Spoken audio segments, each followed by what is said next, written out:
So basically, for us in WA, we all know we get together for about 3 sessions every year before the season. Due to COVID, we're not doing that anymore.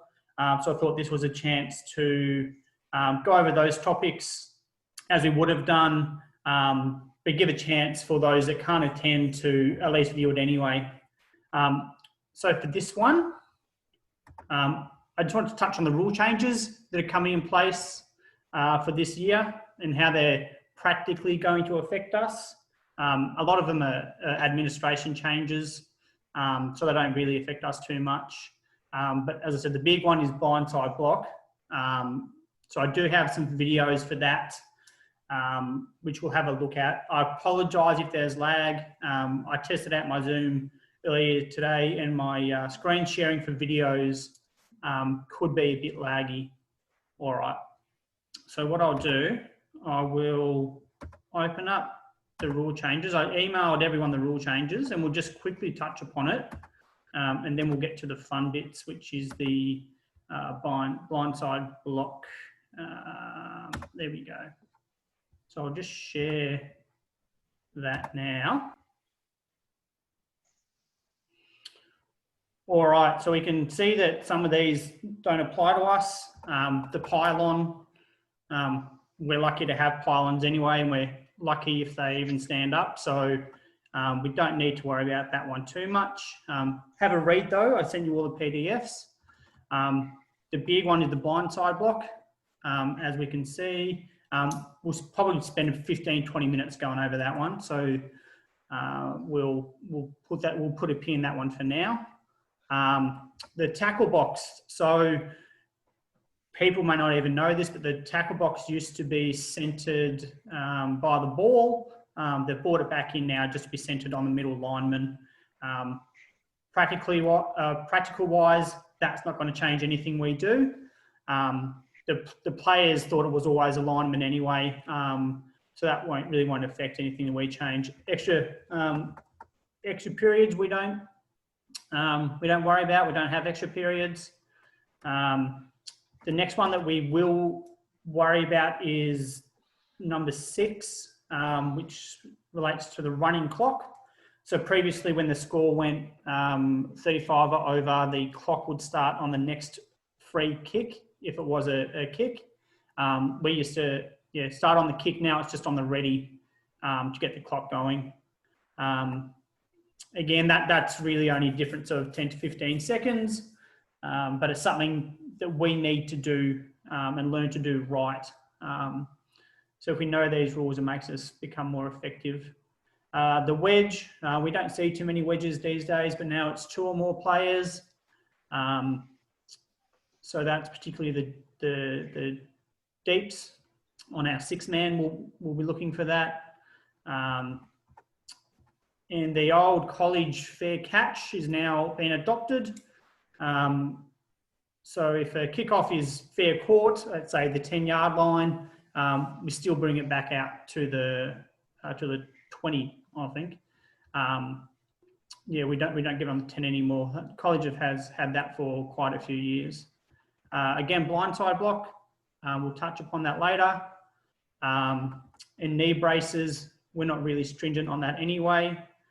But yeah, they should be worn under there now, not they must be. Illegal equipment, so not having a mouth guard where we'll normally stop the clock to send the player off. We now just send them off and we don't stop the clock anymore. Give a reason for, if we can, to the coach why is coming off, but we just keep the play and the clock running. We no longer stop it. I don't think we were doing that anyway, probably last year, but we'll work on it this year. Possession has been changed to must be the hands or arms. I changed it to clarify it, and as you can see in the example there, it's so you can't control the ball with your feet, which would be in like a fumble recovery. If someone traps it between their feet, they can no longer trap it between their feet. All right, the timeouts, they've just tidied up for us, which we were doing this way anyway. We weren't following the rule as it was. Inadvertent whistle has changed a little bit too. Referees will need to touch upon that one, so we don't need to really worry about it as too much if we're on the field. That's just for the referee to catch up upon. Paul Marion picked up the new AR on Paul Mercer's pole. Team A can't benefit from a fumble on 4th down, so... And I've got to tell you, I'll be posting it probably tomorrow on the Facebook page, that AR that's in the rule book is already out of date. Oh, there we go. That AR has been changed. I'm just going through the implications of it now, and as soon as I have more on that, I'll post it. Awesome. Thanks, Paul. All right, the blocking below the waist, which was a touchy subject last year, we'll talk about in a few sessions. We'll do low blocking. We don't use video review, so we don't have to worry about that one. All right, so now the big one, the blindside block.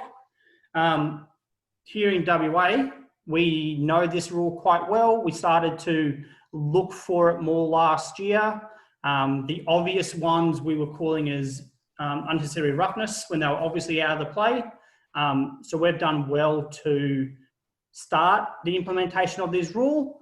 So we should be in a good stead to enforce it properly, basically from the word go. So what I've done, I've just taken the rule changes relating to this and just merged them all together. Where are we? This one. All right. So there's our definitions in our rule. The rule is very, very, I think it's almost word for word, college. So a blindside block is an open field block that's initiated from the opponent's outside the opponent's field of vision in a manner that he can't defend himself. These are usually your comeback blocks against a punch or an intercept. They're the ones we're looking for. So there's a few key words there. It must be open field. It must be initiated from the outside the opponent's field of vision, or that they don't get a chance to defend themselves, which we saw a few times last year here in WA. We had a cracker of a one in the grand final that we picked up as a targeting. So now we just got to retrain ourselves now to look away from the ball and look for these blocks. As you can see, that no one's allowed to blindside by attacking an opponent with forcible contact. Incidental contacts can happen, so it's not attacking if it's incidental, and it has to be forcible. Reading material today, forcible is objective. Obviously, if the player gets put on his ass, that's forcible. But even if he keeps his feet, we can still have forcible contact. So we need to make sure that the contact's forcible. And there's some examples of good blocks and not so good blocks to watch here. And you can see in the AR there, there's 4 scenarios given, and I have a video for each one. Oh, I'm being told Bob's waiting. So I've got to stop my share. Sorry, guys. Come on, Bob. There we go. All right. All right, so there's 4 different types of examples there.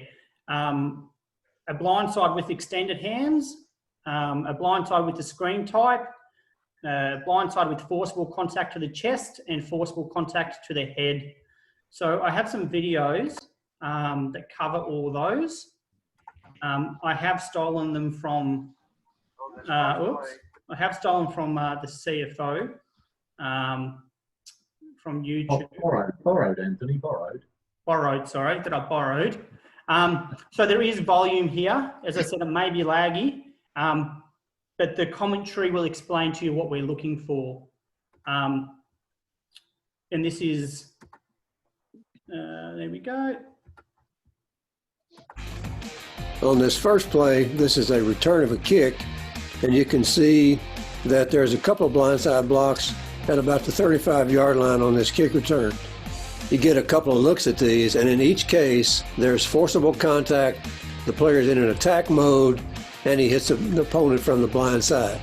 So by definition, that's going to be an illegal blindside block in 2019. This block was legal in previous years, but starting in 2019, it is a foul. All right, so that's your typical keep your head on a swivel block that you see people trying to make themselves more of a man by throwing on people. And hopefully you all saw the video.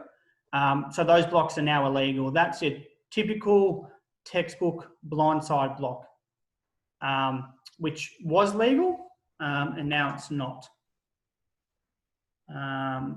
Any questions about the legality of those blocks at all? Hey, Tony, we're using the 10-2 position as far as like the block below the knees. No, it's same thing as blindside block. It's outside the field of vision. Yeah, but we're not using 10-2. It's just we have to imagine outside the vision. Yeah. So basically, if he's looking at the runner, doesn't matter if you hit him at the 2. If it's outside his vision, it's still a blindside block. Yeah. Okay. So I have a video of one of the ones that we had in WA last year, which was sent to us by a team last year to have a look at. So I figured let's share it and see what everyone thinks. All right, so there'll be a yellow circle appear on a player.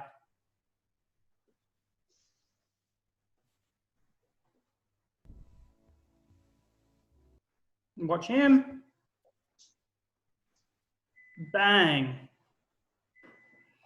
All right. That's what we're looking for. That's a play from scrimmage, obviously. And that's the sort of blocks that we're trying to stamp out. That is, I think I don't think we flagged that one, but we made a note of it that this year, that's what we're going to pick up as a blindside block. Clearly he's defenseless. Clearly he was focused on the ball carrier, and he was just a cheap shot by a guy that was coming back against the play. One of the keys to these are you're going to have someone usually coming against the grain of the play. So you might have someone running to their own to B's end zone, and the other player's coming back towards where the ball's come from. That's what you got to look for, and they're quite obvious. So now we have some.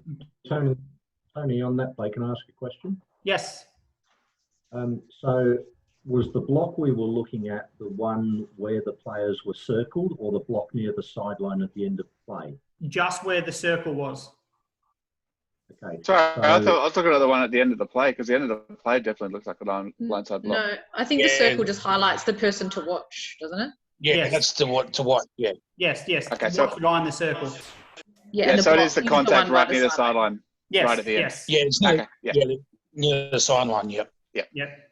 There was 2 potential ones in there. That first one might be worth talking about in terms of what people believe, whether that meets the definition for perhaps next week or something like Yep. that. So in the interest of time, but yeah. All right. We have another type of blindside, which is what we all used to love to do as receivers, the old crackback block, which now is no longer legal. So again, it's a CFO video. We're watching the slot receiver down here.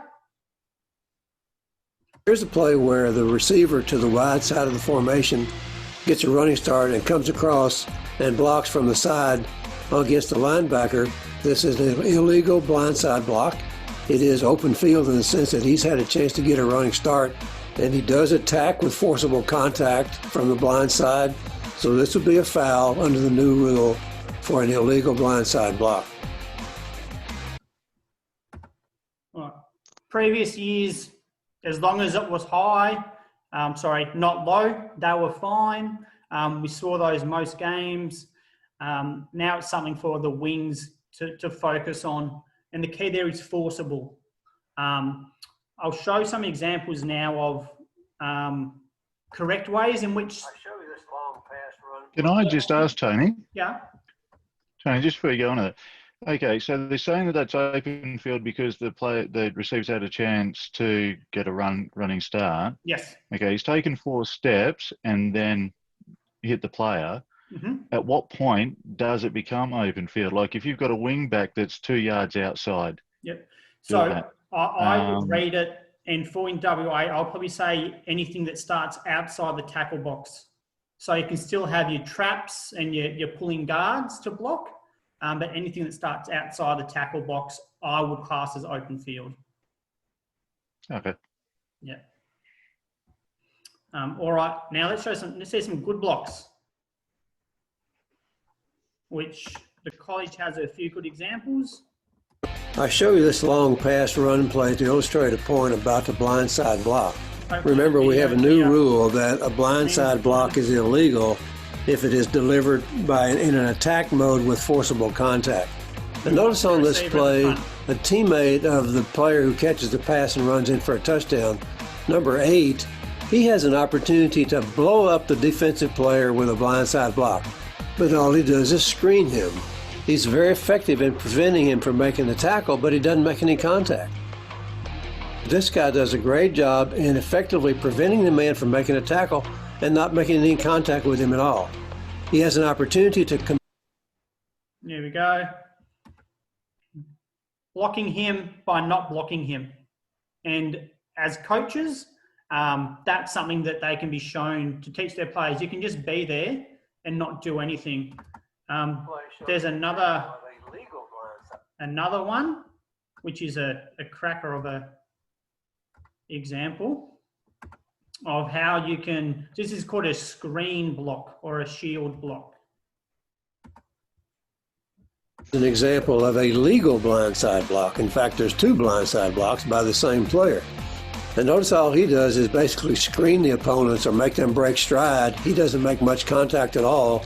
And this is a very effective play. It allows the ball carrier to move on down the field. If you think about it, the purpose of the block is to prevent the opponent from making the tackle. This play illustrates very well the effectiveness of a blindside block that is perfectly legal.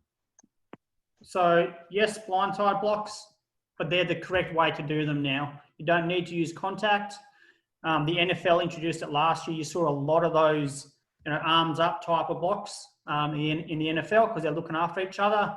College had a lot of them too. So that's what coaches, and the message that should get back to coaches is this is how you now block for those plays. Nick, question if I may. Yes. So in either of those last 2 examples that we saw there, if the player made contact with those players in an otherwise legal sort of blocking manner, with hands and everything like that. Pat, I've got a video coming up for you. I've got a video coming up for you right now. Excellent. Yeah, I think the key words are forcible contact. Yeah. So yeah, that's what I was angling at there. That's what I was thinking. Does the forcible bit? So this is a block where he uses his hands, and it's still legal because it's not forcible. That happens. The receiver out here. Got here. You're going to watch a screen, quick screenplay. Sorry, that was a sweep. And what I want to show you, this is a design play. These blockers are designed so coaches, you don't have to change all your offensive plays because of this new rule. All you have to do is tell these receivers out here how to properly block. And you see this, look, he breaks down. It's almost like a basketball pick. This is the guy I'm talking about. Hold on a second. Right here, look at him, he's breaking down. Non-forceful, he does his job, he makes the block that he needs to get. Oh. Take a look at Pat, does that answer your question? Yeah, it looks like the philosophy behind it is trying to crack down on those shoulders and everything like that getting in there. Yeah, it's to protect people that otherwise can't protect themselves. That's what the rule is, and that's a good example of what. So those 3 different types of blocks, the no hands, or the slightly running into or using the hands and making solid contact. That's what we need to see teams do. Anything else, as we saw in the first group, will need to be penalised. Now I have another one, and this is with targeting. Just before you go on to that, Tony. Yep. But potentially you can still blow a guy up with open hands. If you're strong enough in the forearms or the shoulders to hit somebody with extended arms, and it sort of has the same effect as blowing them up, that's still forcible contact. But if you're using extended arms, it's legal. Yes. Yeah, it's to remove the shoulder, coming in with your shoulder or leading with your shoulder or your head. Because using your arms is a good football block. That's what they're there That's for. what we want them doing, either using their arms or screening, as we saw. Yeah, and that's what coaches should be encouraged to now be teaching their players. All right, I got another video. This is with targeting. Again, from college. Illegal blindside block with targeting.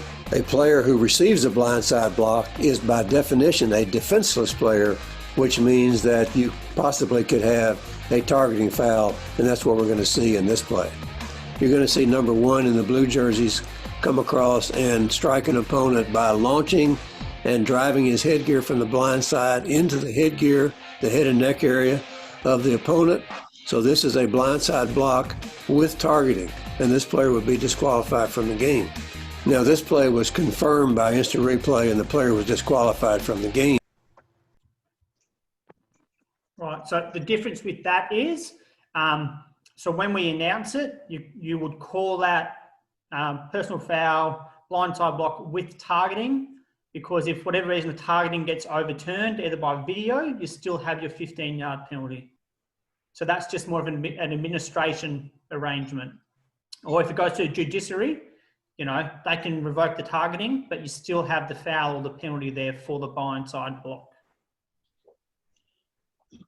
All right, that's the material I have.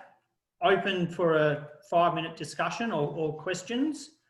Have you seen PT's comment on the chat? Which one's that one? Yeah. Sorry, Paul. That was just. I didn't know how much time was available, Tony. So I just sent it to Paul. I got about 6 minutes. Yeah. So on that one, would anyone say that that wasn't a blindside block because the player who was blocked saw the blocker coming? Is that the last one? Yep, the last one. Yep. The one with targeting. I would say it's still a blindside block on the basis that he didn't have time to defend himself. And that's exactly right, Paul. The rule says in such a manner that he can't reasonably defend himself. So you can see the guy coming at the split second, but you can't defend yourself. So you're still open and exposed. So yeah, that's a good. Can I just so I'm just playing a bit of devil's advocate here. Mm-hmm. He lowers his shoulder to absorb the block. Yep. Is that a reasonable way to defend yourself? Yeah, I saw it as more of just a quick reaction of suddenly there's that guy there with just a quick reaction, which you're going to do to quite a just hunch down, but not an adequate time to protect himself from being cleaned up. It's an oh shit. Yeah, it's an oh shit period. Yeah. Basically, you got that 1 second of oh shit before you can actually steady yourself to absorb the block. Yeah, you're mainly protecting yourself as opposed to trying to beat the block. Yeah. Look, I agree with all of that. I just know that sometimes, you know, because of the nature of who we are, we can get quite particular about these things. I would agree, and I think that's a very sensible way to see it. Yeah, targeting particularly tends to introduce the, oh, but is it this, is it that? So no, I agree 100%. I just wanted to play a bit of devil's advocate. Yeah. And if they're repeat offenders in this, or they've had a couple in a game, although you can't DQ for a blindside block, if it's flagrant and repeated infringements, feel free to let him take off his pads and go to the change room. It's about safety, and we all know that I'm all about player safety. And I used to do those blocks. I used to come back and want to smack people against the grain on a punt or whatever. They're fun, but now they're no longer in football. And coming back to you, PT, it's like when you have a car crash. Just before you have a car crash, your body braces itself, but you're not reasonably able to do anything about it. Your body is just bracing itself and tensing up, getting ready for the shock and the impact. Or are we all pretty clear on how well the college has done it, which is essentially what we're adopting? Yeah, I think we saw it all last year, knowing it was coming. And on the TV rewrites of all the games, the commentators were constantly talking about next year that's going to be illegal, and that kind of thing. So I think we as veteran officials should have it pretty well in our mind what we're looking for. Yeah. All right. Well, I actually have a clip. Sorry. With that blindside blocks, who's is that the wing backs and the deep backs looking for that, or is it? Yeah. So predominantly it'll be in and around the play. So essentially, who's not watching the ball. So to be your wings, or even your umpire, if it's like a screenplay. So your deep wings predominantly, or your umpire. But yeah, anyone that's looking for essentially clean up, as we call it, that's what you're looking for. And I would imagine too, on long returns and long runs, it'll be your shallow wings coming up from behind. Your deep wings would be up with the ball, and then your shallow wings would be picking up the blocks. The players coming back the other opposite direction. Yeah, and on a punt, it'll be your shallows too, because they'll be watching their receivers and watching anyone coming back for it. Yep.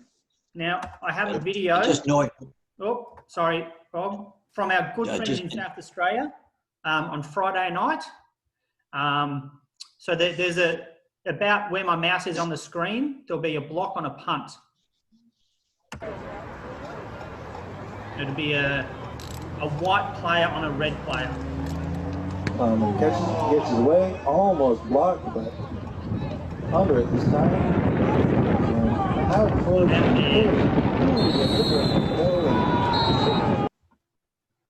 Oh! What happened? Blocked, but under it this time. Back here. How close?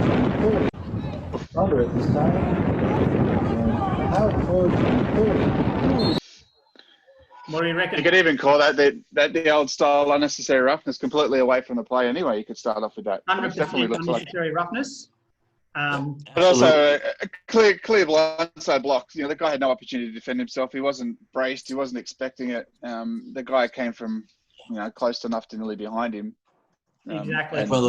That's a classic cheap shot that you see on those plays where a guy's way out of the play and he's going to take a run at somebody that is really kind of lollygagging around. Yep. We should never miss those. Never miss those. That was my bread and butter in my first 3 seasons. That's what I love doing. It made me that'd be you getting laid out, wouldn't it, Brian? Standing around watching? That was in the later years. It was the earlier ones that I was laying out. All right, so that's our quick little 30-minute session on blindside blocks and new rule changes. Any questions or comments? Or it's quite easy if you just look at what it is. It's just to protect players who can't protect themselves, and that's our job now. So if there's no more urgent questions, I'm happy to field questions afterwards or by email or message. Otherwise, I've pretty much hit my time limit. I'll just quickly add, though, that video from South Australia, they just called unnecessary roughness. So I think it was a good discussion for any officials to be like, flick that thinking, because we might throw that flag all day and just call that foul. But the use of blindside block and getting coaches to hear it is probably important when we choose to throw those flags this year for the same kind of thing. That's my takeaway from it anyway. Yeah. Yeah. I was just going to say, sorry, Tane, go ahead. I was going to say, and we need to try to get that at coaches before the season starts, that this is what we're looking for. So in your respective leagues, we have New South Wales, Tassie, Victoria don't have a season, and WA here. We need to get the message out to the coaches saying this is what we are now going to look for. When I go to my meetings with every team here during October, that'll be my point of emphasis. Is going to be the blindside block. And I'll send you the links to the videos, Bob. Okay, thanks. All right.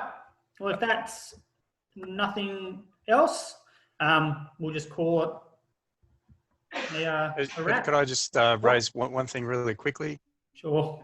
Tony, just been watching a little bit of college football, and probably be different in every state, but there's been a bunch of people disqualified, and they said, oh, this year they can stay on the sideline. That's not in IFAF as yet. So depends on what you do locally, but you may, I guess, get those comments of, oh, he can stay this year. So yeah, maybe, I'll make a note to discuss in another session too. Yeah, cool. All right, thanks, Mitch. All right, well, that's it, guys. Well, then we I'll kind of do it on a as case basis. Right. Thanks, Tony. Been great. Especially if they're like a player coach. Yeah. Thank you, guys. All right, guys. Thanks for joining in. I'll do one Tuesday. I'll send links out. I don't know what it's going to be yet, but I'll figure it out. Good session, Tony. All right. Yes, thanks, it guys. was. Thanks, guys. Thank you. Thank you. Bye. All right.